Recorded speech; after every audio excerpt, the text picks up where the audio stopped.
We'll get to a couple. I get to as many as we possibly can. Okay. I know we don't get to all of them. I apologize, but keep sending them. We get to them, and we run through as many as we can. All right, here we go. Anthony, have you seen Oppenheimer yet? I have not. Okay. He says I saw it in IMAX, and I enjoyed it. Uh, Oppenheimer. It's almost been a little bit of Oppenheimer versus Barbie as to which was going to be better at the box office, looking at the frivolous with Margot Robbie, of course, in the movie, and Oppenheimer, which is this movie, as you probably know, about the architect of the atom bomb and how that came about. I very much am wanting to see Oppenheimer. My kids want to see Oppenheimer. My wife wants to see Oppenheimer. So we got to make a date and see Oppenheimer very soon. And I will tell you what I thought when I see it. I'm aware of the Oppenheimer-Truman relationship because I've read many Truman books, including the best biography ever written, which is David McCullough's Treatment of Truman, which I still highly recommend to anybody who likes biographies. It's the best biography ever written. It won the Pulitzer Prize.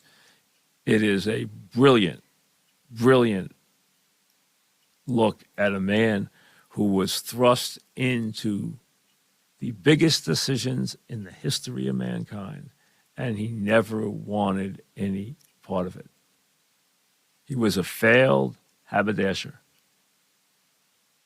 who went to work for the political machine in Missouri and then kept moving up the line until he wound up handpicked to be the vice president for a dying FDR, who handpicked him to be president because he knew he was dying. He saw things in Truman that Truman didn't even see in himself.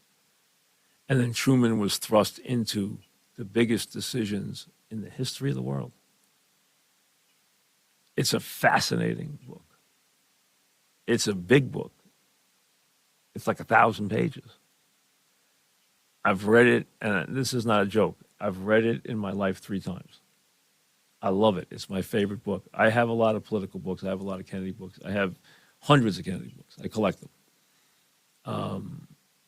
And, you know, I go to old bookstores and look for them if I'm somewhere in a different town or something like that. But people send them to me. But Kennedy books, and I'm not talking about a book about, you know, Jackie writing letters, someone writing letters to Jackie or something like that. I'm talking about real Kennedy books written by his guys. And I have all those and everything else. And some of them are what you would expect, and some of them are highly critical. So it's a fascinating look, to be honest with you. But I have a handful of Truman books. But the McCullough book stands out. I think the best sports biography I ever read was When Pride Still Mattered by David Marinus, who's a great biographer about Vince Lombardi. That's the best sports biography I've ever read. It's a great book. But the Truman book is better. The Truman book's the best book I've ever read. Now, I don't read fiction. I don't. I only read history. I only read biographies. I don't read fiction. That's just me. I just don't. Okay? And I have other books like The Trials. I just recently read The Trials of Harry Truman by Jeffrey Frank, which was a good book.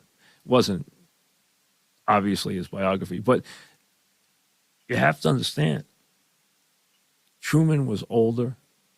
He was poor.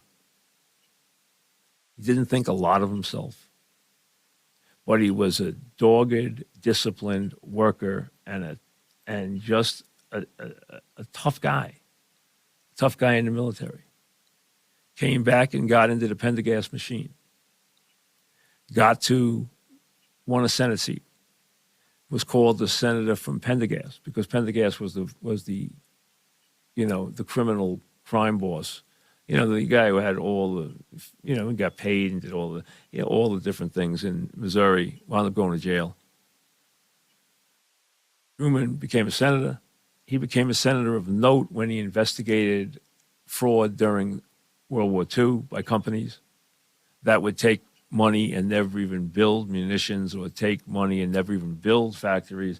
And he went around the country and found out and basically saved the government billions of dollars.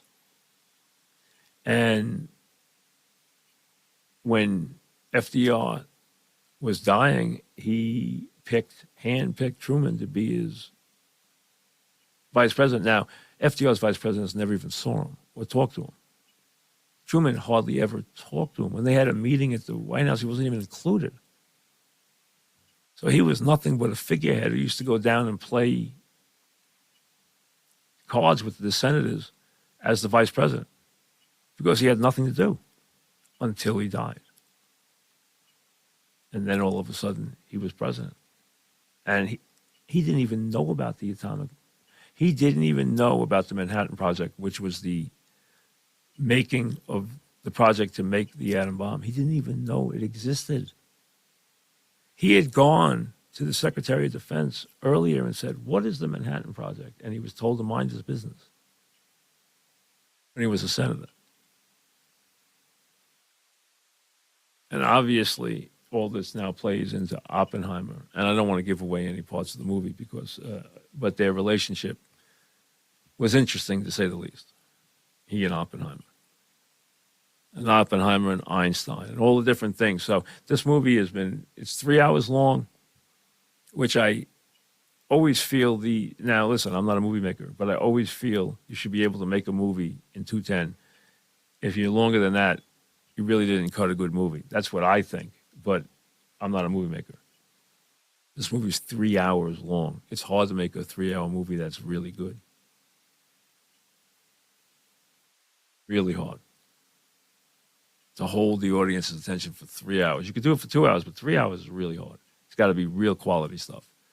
We'll see if this is. I'm looking forward to it. I haven't read the reviews because I don't want to be swayed by the movie or swayed by people's thoughts of the movie. I want to go in with a clean slate. I hope to see it in the next week. I will review it for you after I see it.